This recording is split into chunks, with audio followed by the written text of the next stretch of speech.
A partir de ahora, Todo Preso es Político, un programa del proyecto de prácticas integrales de la Facultad de Trabajo Social de la UNER, Cárcel, Universidad y Sociedad. Si esta cárcel sigue así, todo preso es político. Conducción, Sofía Cáceres Esforza, Anabela Dallinger y Alejandro Imovich. La participación especial de Darío Cagliero, la operación técnica de Sergio Albornoz y la participación de personas privadas de libertad de las unidades penales de la ciudad de Paraná.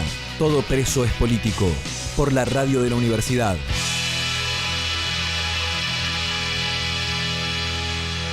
Nacional de Entre Ríos.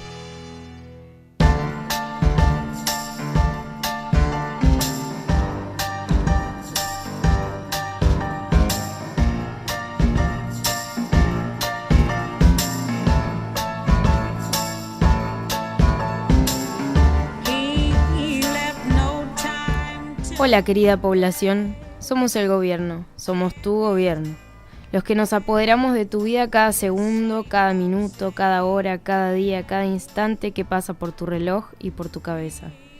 Y te decimos cómo tenés que vivir. Somos los que premiamos a los represores, torturadores, explotadores y castigamos a los que no son como queremos que sean.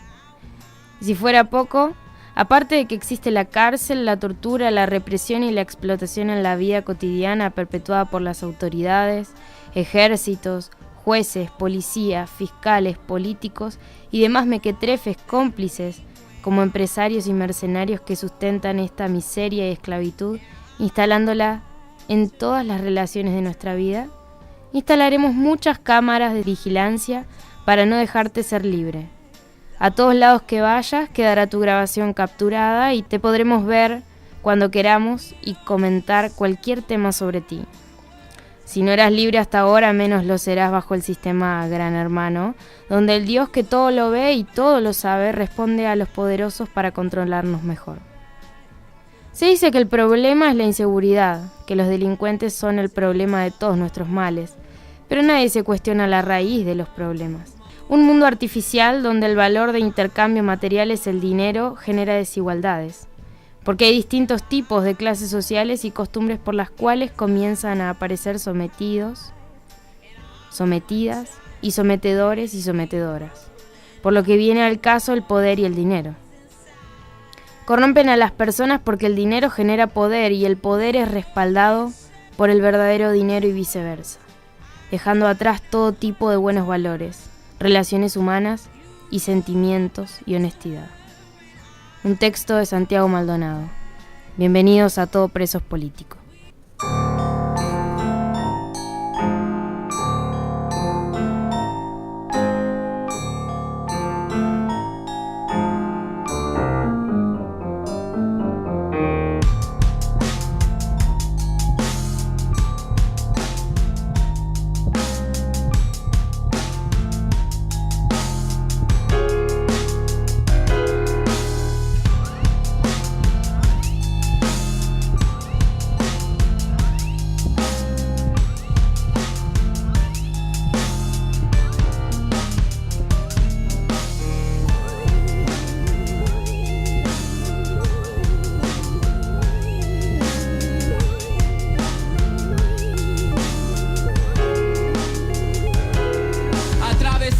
Los muros sórdidos del patíbulo, viaja nuestro canto infiltrado a los oídos de los compañeros tras la reja, en las bóvedas de presa, en los subterráneos de la democracia ocultan su fiereza y festinan con el dolor de toda la manada, pero la dignidad no se tranza ni ante el filo de su espada, ni ante el paredón de la muerte, ni ante la represión más cruenta. Son lecciones de coraje, como dice una compañera, nuestro canto para el guerrero que murió disparando, que en cada uno de sus zarpazos puso el corazón enarbolado, y esta memoria en la vorágine que vuelve todo en polvorín. Vamos empuñando la pistola hasta morir.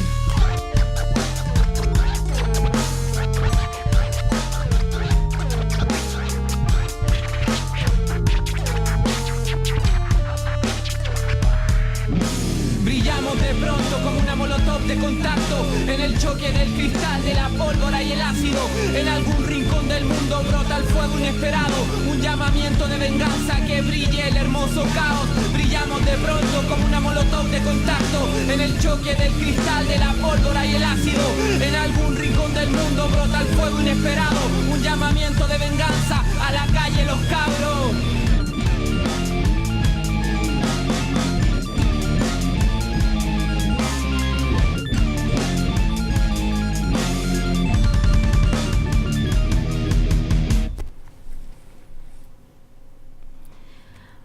Buenas noches, bienvenidos a Todo Preso es Político, un programa de radio del proyecto de prácticas integrales de la Facultad de Trabajo Social, Cárcel, Universidad y Sociedad.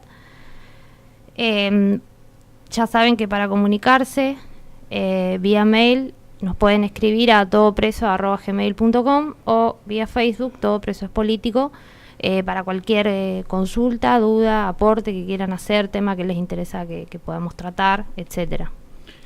Buenas noches, queremos agradecer primero a nuestro amigo el Perro Morelli porque hemos modificado la apertura para incorporar formalmente a Anabela al staff, y también lo nombramos al Chino para como nos olvidamos generalmente, ya lo pusimos en la apertura, así que gracias al Perro. Escuchen a Cara de Perro todos los días a las 10 de la mañana, que van a escuchar La Nata. Escuchen a Cara de Perro, que está muy bien. La editorial que leía Anabela es un texto de Santiago Maldonado, que aparentemente encontraron en una libreta de notas su familia y una página en internet que gestiona su familia, y ahí van colgando textos de él, etcétera, y de ahí entonces tomamos ese texto.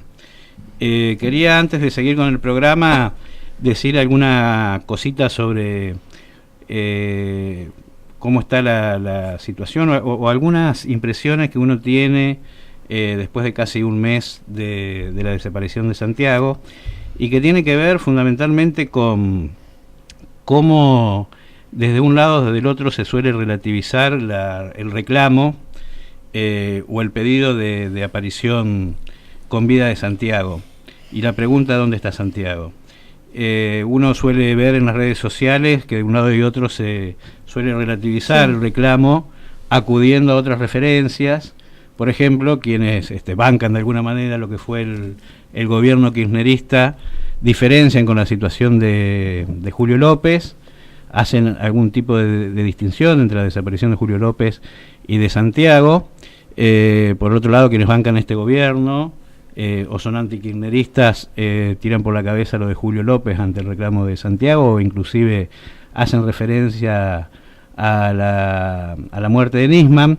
Y nosotros en este programa simplemente lo que queríamos decir es que acá no valen los disclaimers ni las condicionalidades, que la cosa es bastante simple, que la cuestión es dónde está Santiago, que no se puede ser tan mezquino ni tan miserable, y que no se puede hacer una suerte de contrato con letra pequeña cada vez que se pone el hashtag en las redes sociales o se pide por la aparición de Santiago. Sí, como dice Gargarella,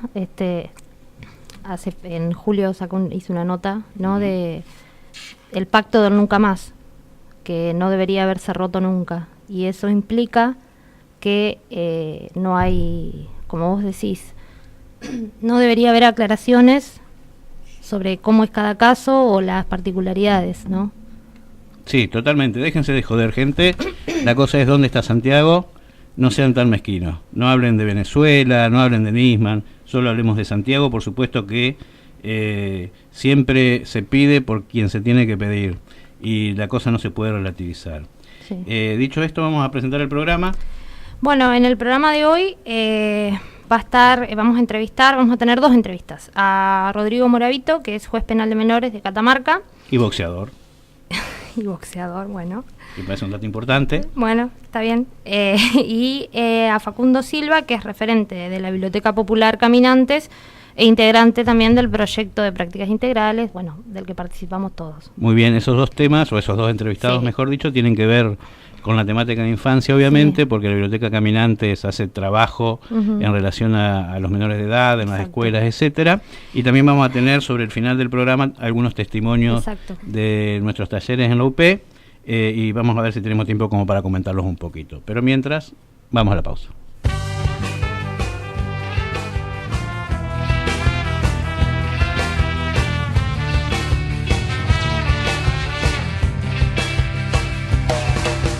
Ay, si pudiera, mi amor, encontrarte otra vez en el lugar de siempre, a la hora de siempre, tal vez me entenderías, lo sé.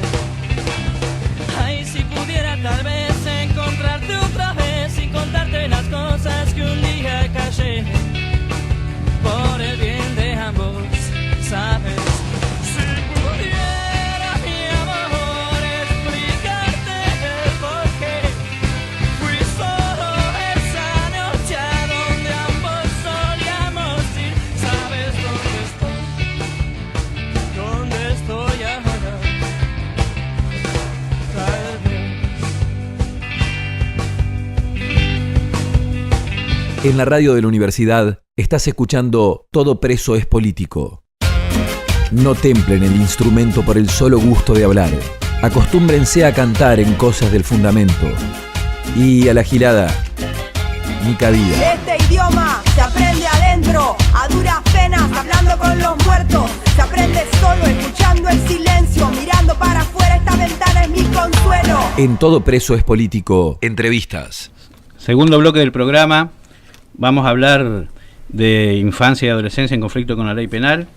Para contextualizar un poquito de qué se trata, nosotros en Argentina tenemos una ley que es la Ley Penal de la Minoridad y tenemos una convención que es la Convención de Derechos del Niño y algunas otras normas internacionales que establecen la obligación para Argentina de legislar un sistema adecuado a esas normativas que sea respetuoso de los derechos y garantías de los menores de edad.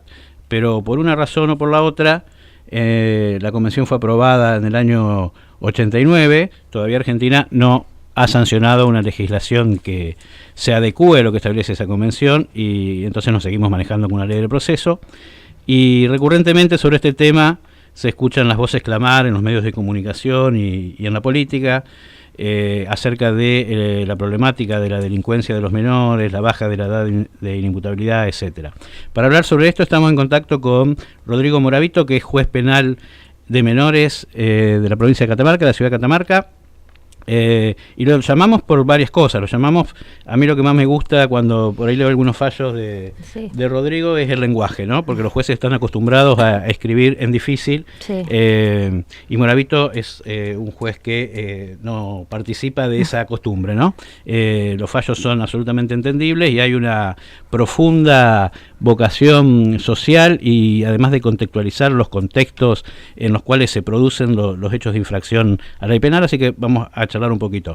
Desde Todo preso es político, estamos en contacto entonces con Rodrigo Moravito y lo saludamos. Rodrigo, ¿qué tal? Buenas noches.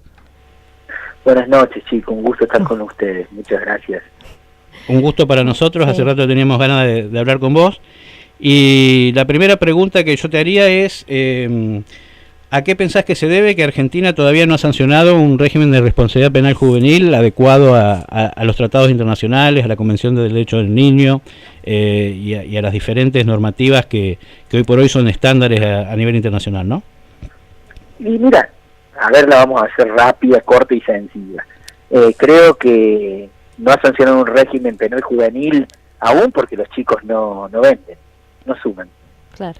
Si los chicos sumaran, entonces tendríamos un régimen penal juvenil. Pero a ver, lo digo hasta quizás en forma eufemística, ¿no? Porque un régimen penal juvenil, un régimen penal hacia los chicos no va a solucionar el problema. Cuando hablamos de régimen penal, estamos hablando de trabajar sobre los efectos que el delito ya produjo, ¿no? Lo que nosotros tenemos que tratar es de fortalecer los programas de protección integral de niños para prevenir el delito y que el chico caiga en el delito o en conflicto con la ley penal.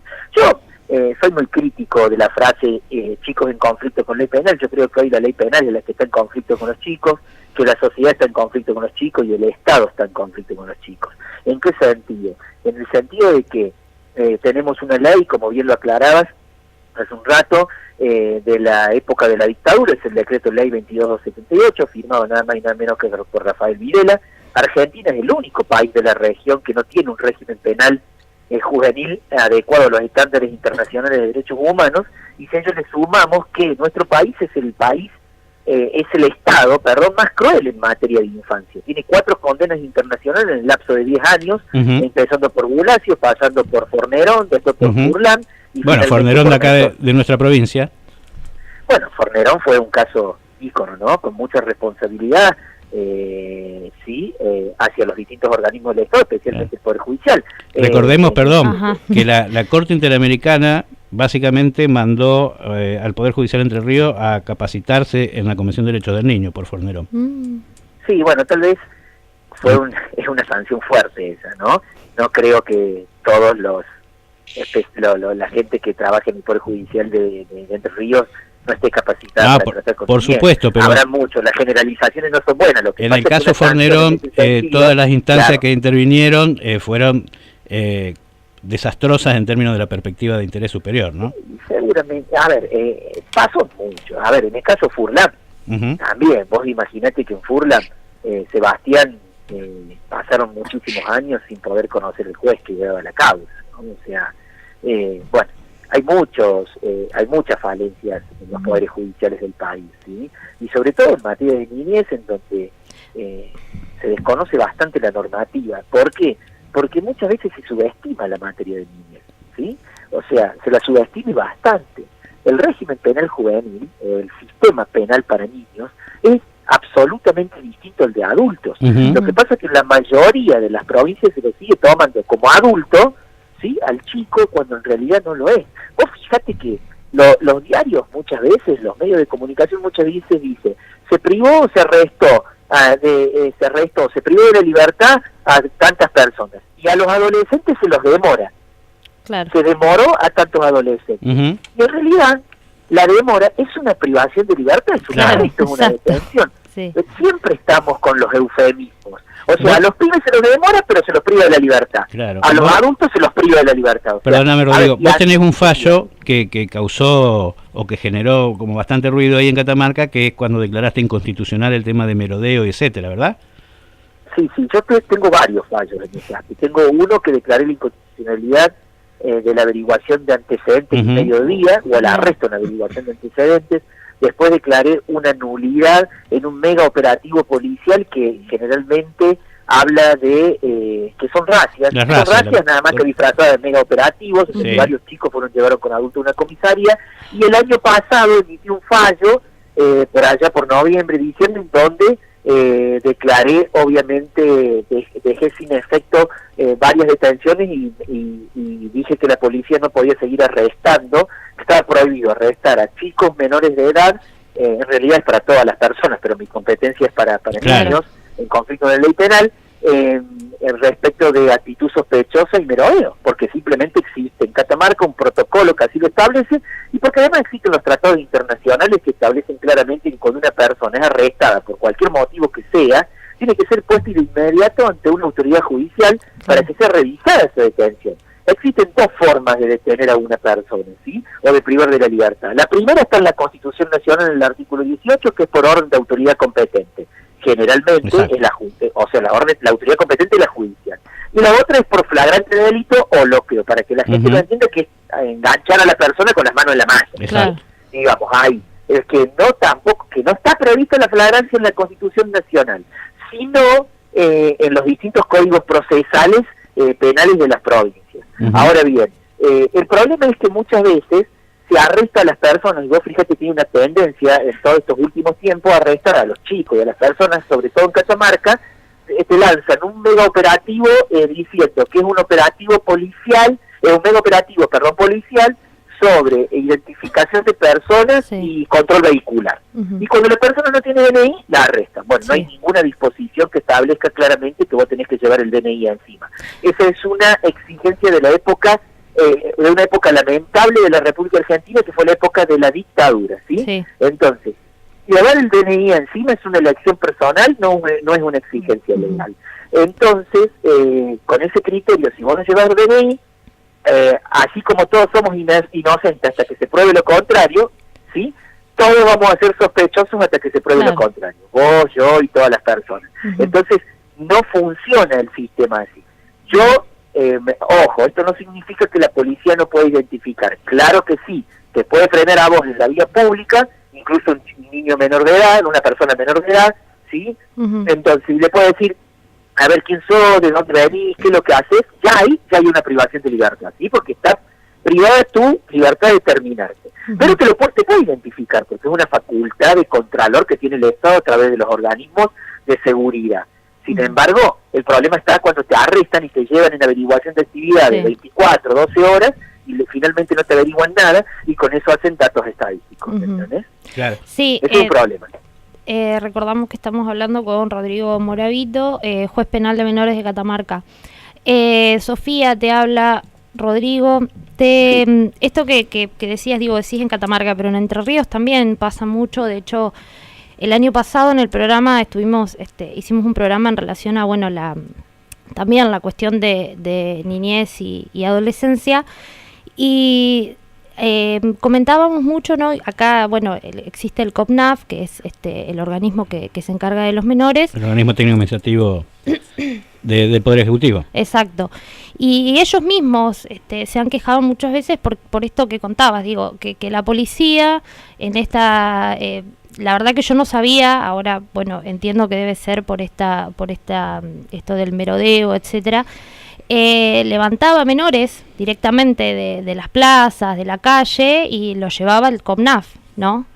Y como por ahí la impresión que daba era justamente como por esto de la averiguación de antecedentes, por no tener el DNI, etcétera, y ahora se han agudizado bastante los casos, y uno siente, por lo menos yo siento que hay como una vulnerabilidad mayor en los menores para hacer esto, ¿no?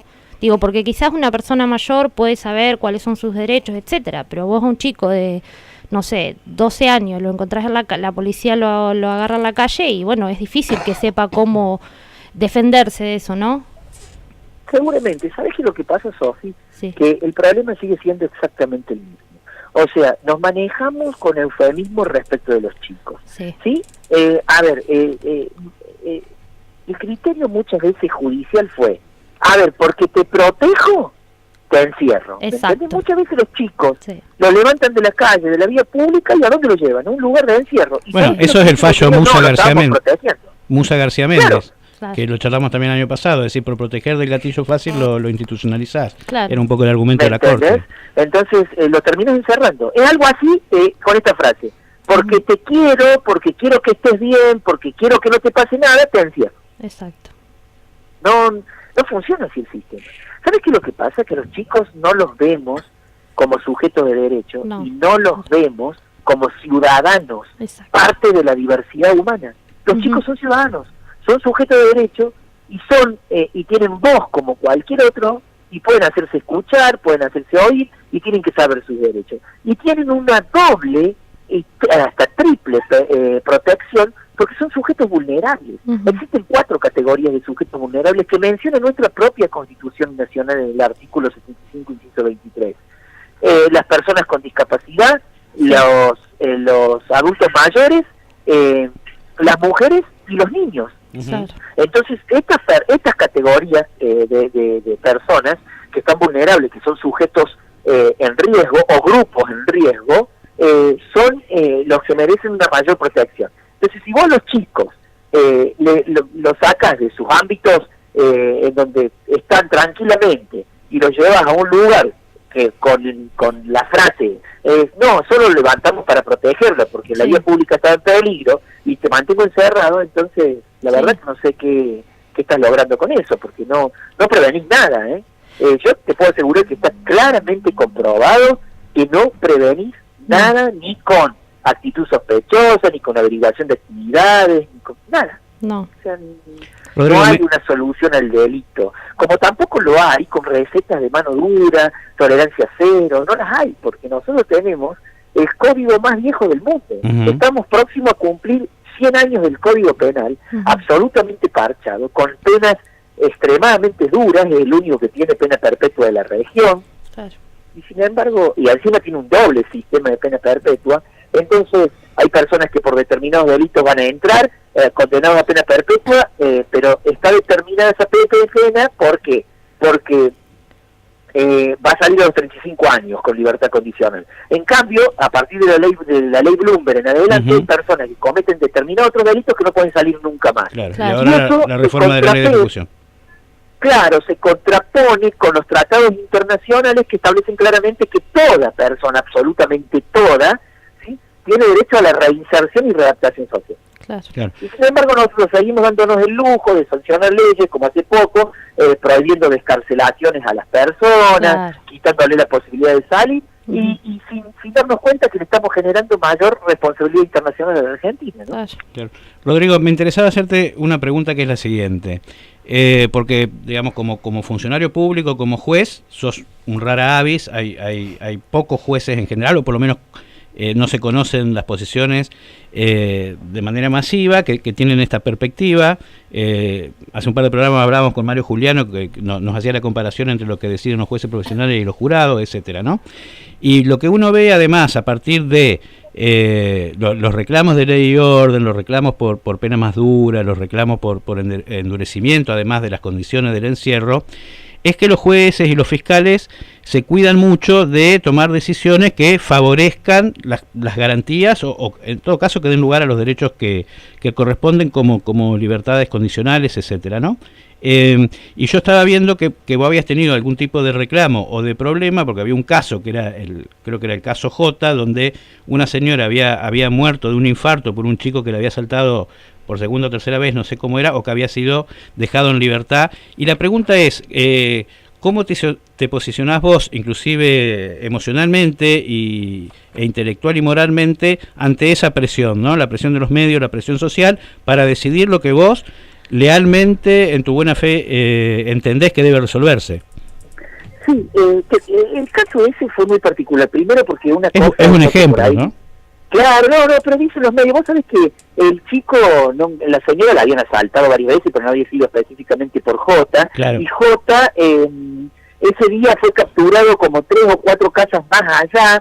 Y bueno, la señora tuvo un disgusto y discutió en aquel entonces con las autoridades, bueno, reclamando obviamente seguridad, como tiene cualquier ciudadano el derecho a reclamarlo. Y bueno, posteriormente falleció, obviamente, ¿no?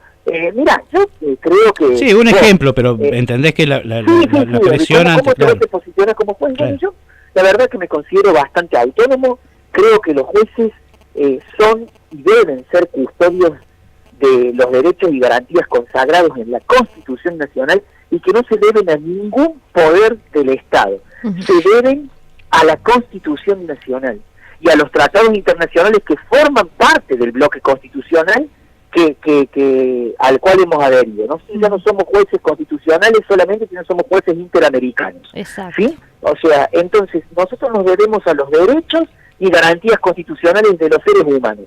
Llámese victimarios y llámese víctimas, ¿sí? De todo, porque las víctimas también forman parte del sistema y lamentablemente han sido unas eternas convidadas de piedra.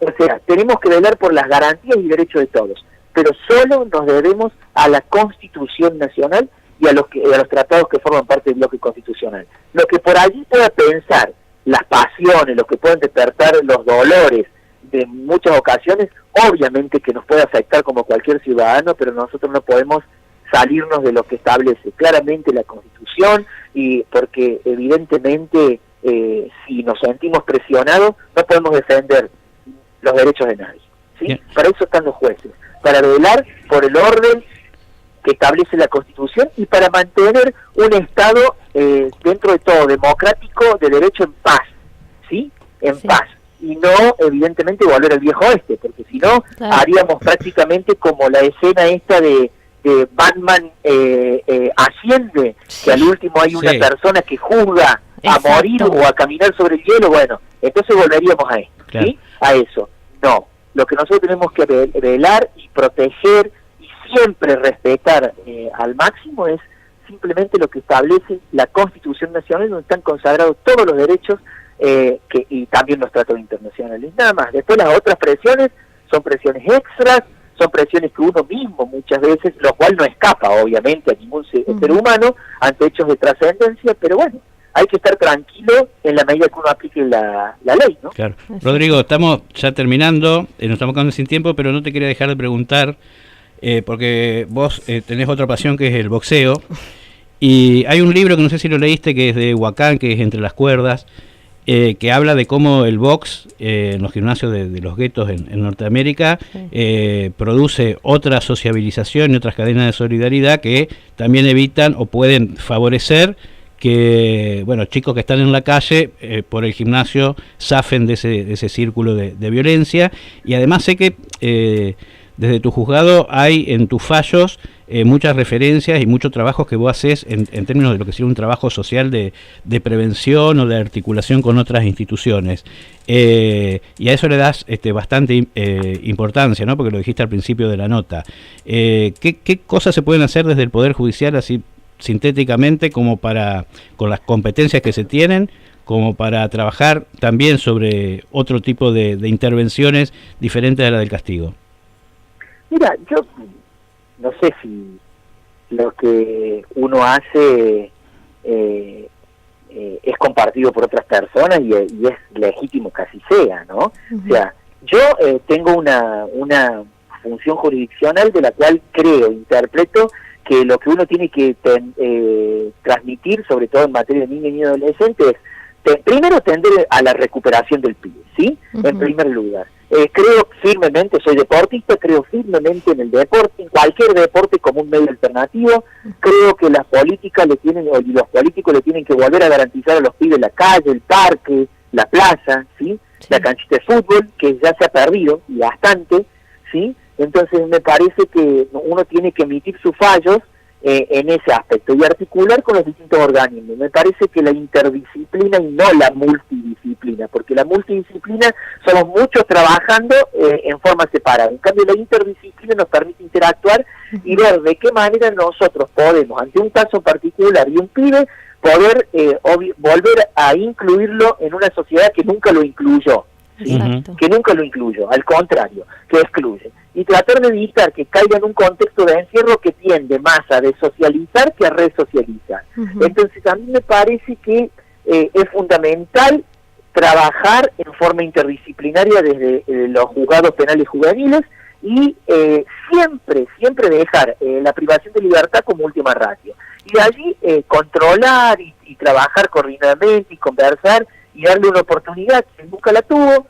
No sé si será lo correcto, si estará bien o mal, sé que es lo que uno hace y bueno, y que le pone toda la pasión a esto, pero evidentemente también no hay que salirse del contexto que le corresponde a la justicia, que es emitir fallos en una medida u otra, ¿sí? Y siempre tendiendo a garantizar los derechos de todos. Insisto, los pibes también no son ni ángeles ni demonios, simplemente muchas veces cometen delitos y también lastiman a muchas personas. Claro. Entonces hay que responsabilizarlos en la medida que comprendan que han hecho un mal, pero siempre me parece tendiente a una justicia restaurativa, ¿sí? Claro. Que tenga beneficio no solamente para el victimario, sino también para la víctima y generalmente y especialmente para la sociedad, en una medida de que, bueno, el pibe tenga la oportunidad de volver a delinquir, pero que la víctima también pueda conocer al pibe y que se puedan conocer las historias de vida.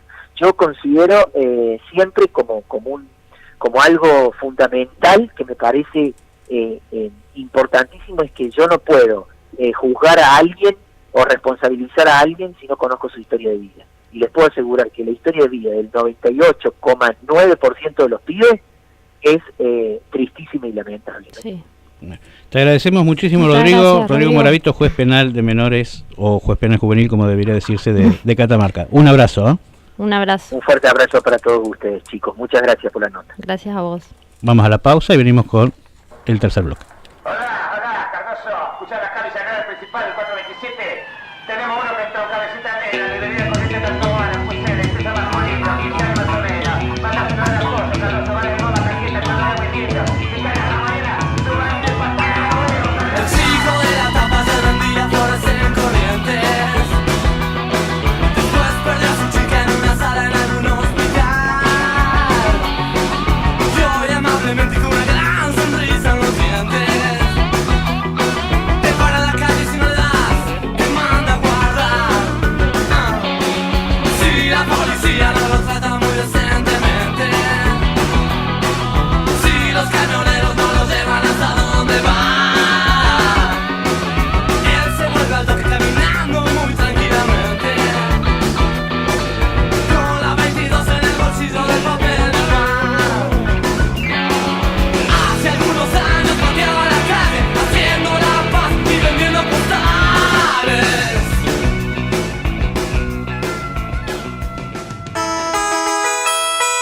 Si esta cárcel sigue así, la ley es tela de araña y en mi ignorancia lo explico. No la tema el hombre rico, nunca la tema el que mande, pues la rompe el bicho grande y solo enreda a los chicos. Pero una noche muy fría, él tuvo un triste final, porque acabó con su vida una bala policial. Todo preso es político. Si esta cárcel sigue así, todo preso es político. Un cuadro, un asado, bailar, una canción, un libro, un vino, actuar, charlar, un gol, cantar, jugar, matear, reunirse, intentar. Me llaman calle Cultura, cultura, la revoltosa y tan perdida. Eso que te hace más libre. Estamos en el tercer bloque de Todo Preso es Político. Como anticipamos, en este bloque vamos a entrevistar a Facundo Silva, que es referente de la Biblioteca Popular Caminantes e integrante del proyecto de prácticas integrales Cárcel, Universidad y Sociedad. Facundo, ¿cómo estás? Faca para los amigos. Hola, ¿qué tal? ¿Cómo les va? A mí bien. Sí, el Faca, le decimos Faca, es un amigo de la casa, obviamente parte del proyecto. Un buen sobrenombre además para trabajar en unidad penal. Claro. Siempre el mismo chiste, ¿viste? Queríamos hablar con Facundo porque hoy, bueno, hablamos con Moravito, trabajamos en el programa fundamentalmente el tema de infancia, de adolescencia en conflicto con la ley penal, etcétera. Y la Biblia Caminante hace un buenísimo laburo con los chicos, con los pibes, con los adolescentes ahí en el barrio. Vamos a pedirle al Faca que nos cuente primero un poco qué onda con la Caminantes, cómo arrancó la Caminantes, qué actividades hacen. Vamos a darle un poco de difusión. Vamos a decir también las vías para colaborar con la Caminante, Faca, también, que acá tenemos una compañera que es Anabela, que vive por el barrio. Así que quien se quiera también acercar a colaborar, como puede hacer, bueno, para que nos cuente un poquito cómo es la dinámica de la Biblia. Bueno, haciéndolo un poco corta, la Biblioteca Popular Caminante es una biblioteca que funciona en el este de la ciudad, cerca del Parque Gazano. Es una biblioteca que tiene más o menos unos 13, 14 años de vida, entre 13 y 14, entre, digamos, la cosa más institucional y la más instituyente, digamos, ¿no? Cuando se empezó a juntar gente y vecinos para crear un espacio cultural en la periferia de la ciudad, que no existía, al menos por ahí. Y la biblioteca funciona desde hace ya varios años en un edificio que primero fue tomado, que era un edificio que estaba abandonado y pertenecía al Banco de Suquía. Después de ese edificio, por diferentes gestiones que la biblioteca fue haciendo, y porque el Banco de Suquía se fundió, también tiene que ver, ese edificio pasó a ser parte de la biblioteca, digamos, ¿no? Un acto de estricta justicia, ¿no?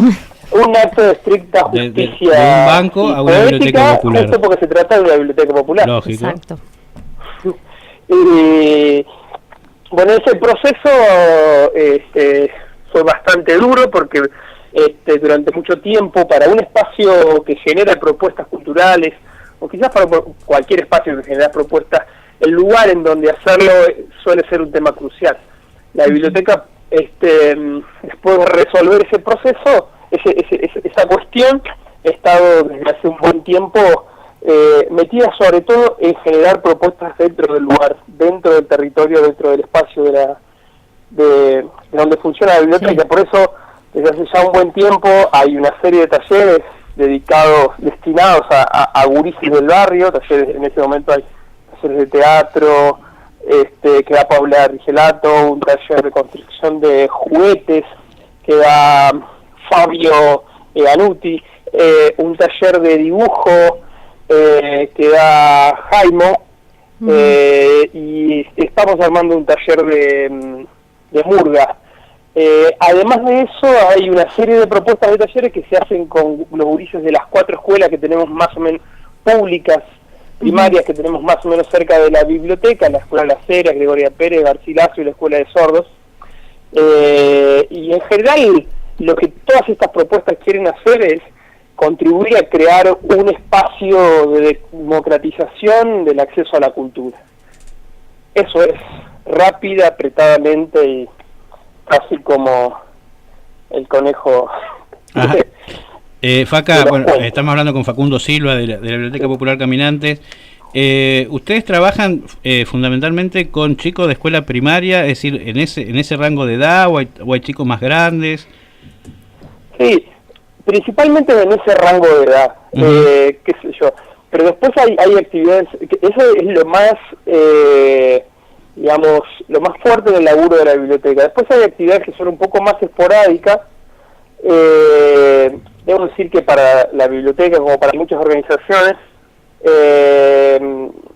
hay como un hueco en el laburo, sobre todo con adolescentes, y que es una deuda ahí que nosotros estamos intentando saldar un poco con el taller de Murga y con algunas de las propuestas que estamos armando ahora. Por ejemplo, la semana que viene, dentro de un par de semanas, tenemos un taller en la escuela LEM, la escuela nocturna, y la idea nuestra es, bueno, a partir de también de las vinculaciones institucionales con algunas escuelas secundarias, nocturnas, fortalecer un poco ese otro espacio que tenemos bastante débil por ahora. ¿Y cómo es construir a ver, desde qué, para ver si está bien hecha la pregunta, si no vos da la vuelta? ¿Cuál es la filosofía de trabajo? Digamos, hay una filosofía que impregna, vos dijiste algunas cosas recién, pero que tiene que ver con cómo vincularse con chicos que en general tienen que ver con un contexto sociocultural ligado a la vulnerabilidad, o que tienen pocas opciones de acceso a recursos, etcétera. Es decir, cómo se arman para establecer esa vinculación. A ver, yo creo que cuando nosotros hablamos de la democratización del acceso a la cultura, y lo que estatalmente, al menos a quienes en quienes se está pensando cuando se habla de vulnerabilidad, en general se está pensando en la pobreza estructural, por ejemplo. En nuestro caso, la biblioteca, por el lugar en donde está emplazada, no trabajamos con sectores de la ciudad y de la población de pobreza estructural, pero estamos convencidos igual que son, digamos, un barrio de trabajadores, barrio de laburantes, y lo que nosotros hacemos es, como filosofía de laburo, digamos, hay dos líneas.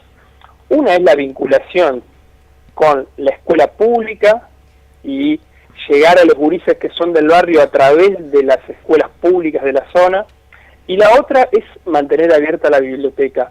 Eso funciona, te diría, casi como una especie de flauta mágica. O sea, si la biblioteca está abierta, los gurises entran solo a la biblioteca, solo.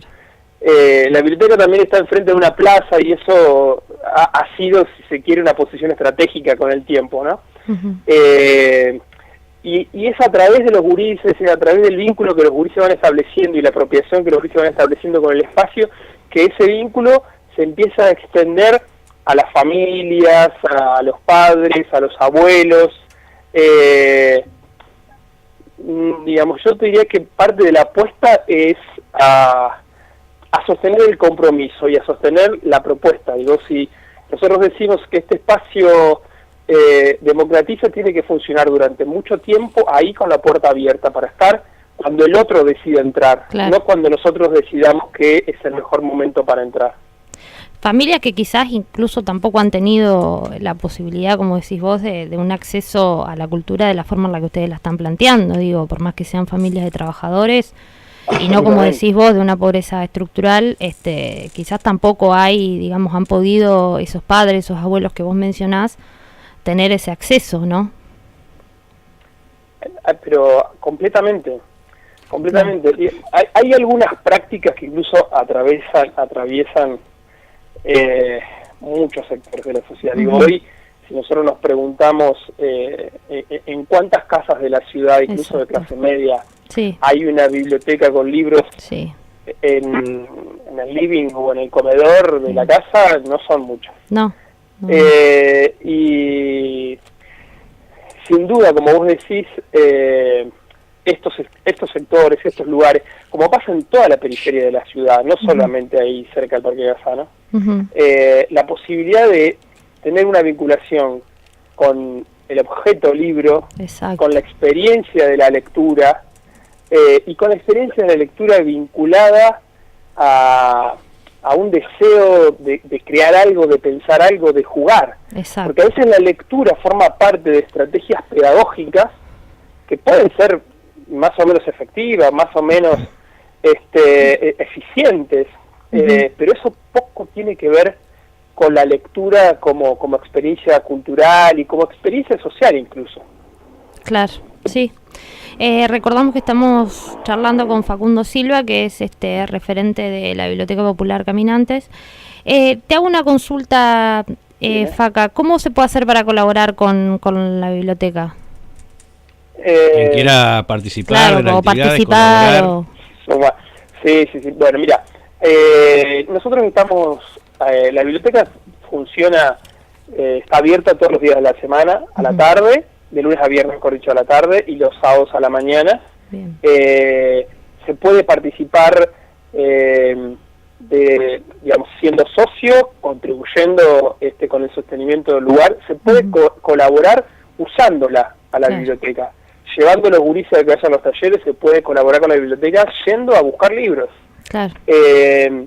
Y hay instancias, digamos, también, nosotros los sábados a la mañana tenemos, digamos, reuniones abiertas, tan abiertas que son en la propia sala de lectura.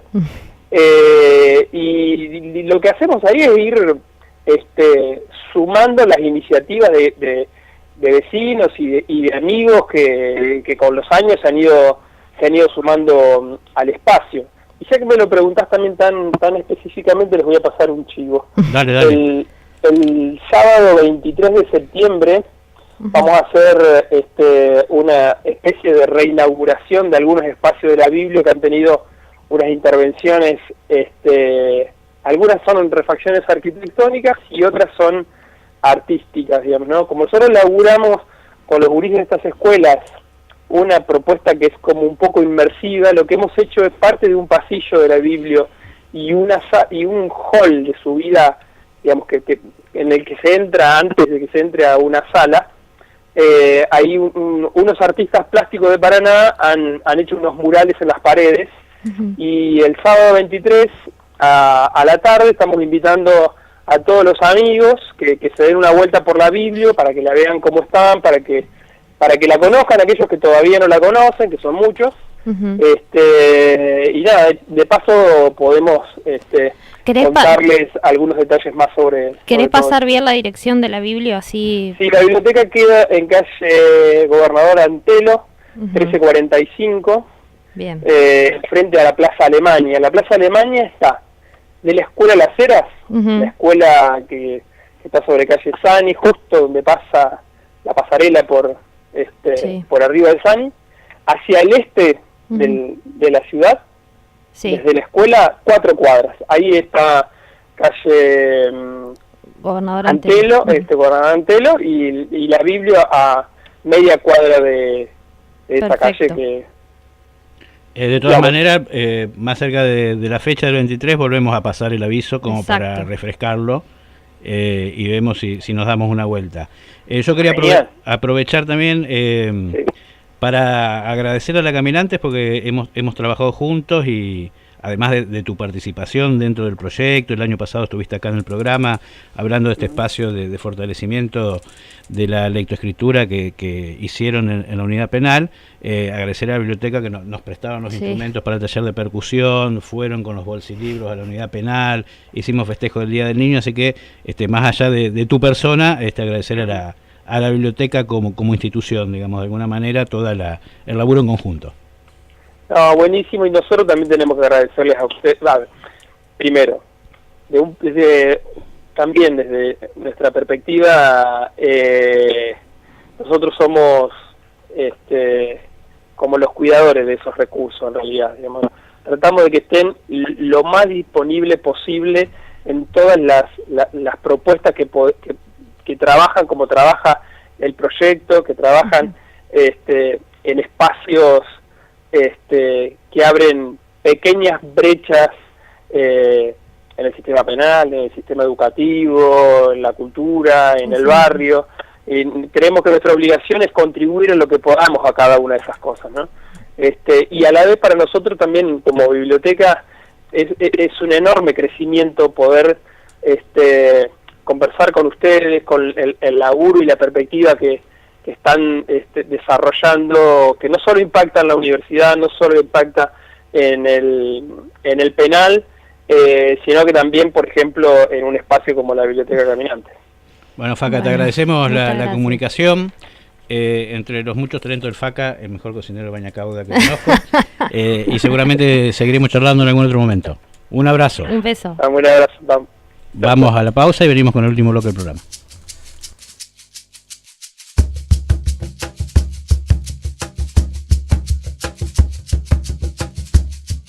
Los pibes allá en la esquina están como dibujados, nadie paga sus pecados, no les socorre ni Dios. Esperan la tardecita, ay, se van pa' la placita, beben y fuman paco, después oyen reggaetón, porque esperan que en el cielo esté el amor, que no le diste voz, que no, como que no, mírate, míralo, los pibes cumplen condena, entran y salen las penas, entran y salen las penas de su niño corazón, y tienen la valentía, ay, de ganarse el día a día, aunque una noche sin luna se pierdan su encendedor, porque tiene mucho cielo y mucho mar. Me gusta este lugar, que no, como que no, mírate, míralo.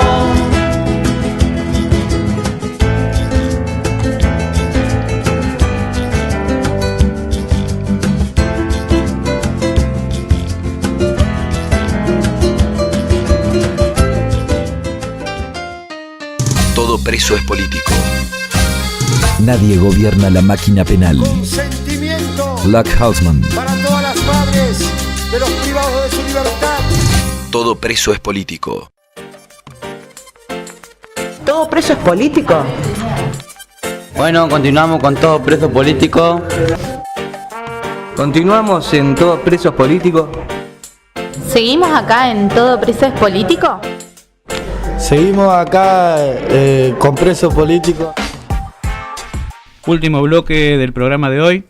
Vamos a escuchar, como para irnos yendo, sí, un audio, un testimonio que nuestras compañeras que trabajan en la unidad penal estuvieron trabajando. En este caso, un viejo conocido de la casa, que es el gitano, sí, Nano, que se lo extraña porque de pregreso volvió a la unidad penal, pero sigue participando allá y nos ha dejado entonces este testimonio que sí, ahora vamos a pasar como para ir saliendo del programa. Nos volvemos a encontrar el próximo martes. Como siempre repetimos la pregunta: ¿dónde está Santiago Maldonado? Y nada, cuídense que hay muchas Bullrich dando vueltas. Hola, soy Nano. Bueno, por el tema de las elecciones, como preso no tenemos mucho que objetar, porque acá lo que te dan de entender que no tenemos derechos de nuestros derechos. Acá ellos acomodan todas las fichas como ellos quieren, a su comodidad, y mucho no se puede objetar. Una vez que uno ya está condenado, no tiene el derecho al voto. El procesado tiene ese derecho todavía, pero al ritmo de ellos. Después de hablar de los supuestos beneficios que te dan acá, que te dan un régimen progresivo que te dice tal fecha tenés el beneficio de empezar a salir a ver a tu familia, siempre se te tarda un poco todo, ¿no? Porque uno espera esa fecha, te dan esa fecha y uno lo mira años de llegar a esa fecha, y uno llega a esa fecha y ves que te pasás una semana, 2 semanas, 1 mes, 2 meses, 3 meses, no tenés una respuesta. Hablas en tratamiento, te dicen que hay que esperar del juzgado, y del juzgado te hablan que no hicieron los deberes bien en tratamiento, y en que te tienen a las idas y vueltas, te puede llegar a pasar 1 año. Yo hoy estoy pasado 1 año y meses de la salida condicional, y me la dieron porque supuestamente yo no estoy apto para reinsertarme a la sociedad. Acá adentro pude hacer cosas que no pude hacer en la calle, como terminar la escuela, recibirme de peluquero, de ayudante de cocina, hice cursos de música, operador de PC y varios más que ahora no me acuerdo porque esto te pone nerviosa. Pero, y bueno, yendo a estudiar a la facultad, todo, para ellos todavía uno no está reinsertado con todo lo que hice, siendo que en la calle no hacía nada de esto. Y bueno, estamos todavía en la espera de veremos que es cuando ellos quieran y no cuando la ley lo demande, ¿no? Con el tema de visitas, bueno, el salón ese, yo creo que hasta los mismos penitenciarios que lo hicieron se dieron cuenta que es una frustración. Uno escucha que siempre cuando la familia está por entrar hay peleas con el tema de las mujeres que están entrando, se pelean entre ellas, que se colan en la cola, que hay broncas. Después por el lado del interno también está todo complicado con el tema de que si uno se cruza y va a tratamiento a pedir algo y se cruza con otro, se arman las piñas o lo que haya, o la que raye como dicen acá. Y bueno, quieren mezclar todo eso, el quilombo que tiene la familia en la fila de afuera y los internos que se tienen bronca acá, quieren poner todo concentrado en un salón de visita. Entonces se entiende que es una bomba de tiempo eso.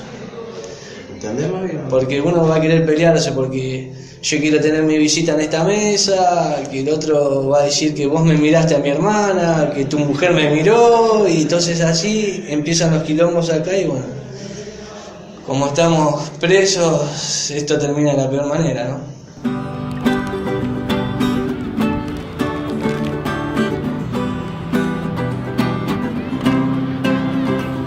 Si todo esto es legal, entonces debe estar bien.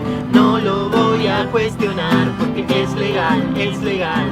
Si todo esto es legal, entonces debe estar bien. No lo voy a cuestionar porque es legal, es legal. El helado de chocolate, el azúcar y la harina, el trabajo, el casamiento, el amor y la oficina, tener padres, tener hijos, tener perros y gatitos, matar vacas y caballos y ranas y conejitos. El alcohol, la burocracia, la medicina prepaga, que critiques al que ayuda y le pagues al que caga, que sientas que tu opinión importa de toda cuestión, que no sabes nada comentando en La Nación. La tarea del boletín y cumplir con los horarios que te enseñen una historia en el colegio secundario, el nacionalismo ciego, el fanatismo del momento, que nos vendan como superhéroes a Roca y Sarmiento. El ketchup, la mostaza, salsa dulce y mayonesa, que trates como el orto la chica de la limpieza, le tires 2 monedas al que limpia parabrisas para tener la conciencia limpia cuando vas a misa. Si todo esto es legal, entonces debe estar bien. No lo voy a cuestionar porque es legal, es legal. Si todo esto es legal, entonces debe estar bien. No lo voy a cuestionar porque es legal, es legal. Tomar vino, tomar vodka, tomar ginebra barata, que dictaminen tu vida los ladrones de corbata, que se tome en serio lo que dice la vieja que almuerza y que tengas que parir si te embarazan a la fuerza. Las salchichas, los chisitos, las arvejas enlatadas, la moral impuesta de la religión organizada, el veneno que tomás, el plástico que comes, que Google sepa dónde estás, a dónde vas, con quién coges. Los tampones, las gaseosas, el café, las aspirinas, el cianuro, el aspartamo, el glifosato, la morfina, las ofertas navideñas, el negocio del amor, mantener un tipo vivo que se muere de dolor. El chorizo, la molleja, el alfajor y la manteca, que pase la noche en cana por fumar un par de secas, los patobas, los milicos, la maldita policía, los globos, el cambio, la revolución de la alegría. Si todo esto es legal, entonces debe estar bien. No lo voy a cuestionar porque es legal, es legal. Si todo esto es legal, entonces debe estar bien. No lo voy a cuestionar porque es legal, es legal. Es legal. Todo preso es político. El pobre que nunca tiene ni un peso para andar contento. No bien si hay una gallina que ya me lo meten preso. Cuanta más libertad se otorga a los negocios, más cárceles se hace necesario construir para quienes padecen los negocios. Eduardo Galeano. Amalaya la justicia, vidita los abogados. Cuando la ley nace sorda, no la compone ni el diablo. Estas son cosas del pueblo, de los que no tienen nada. Esos que se hallan millones tienen la casa rosada. Todo preso es político.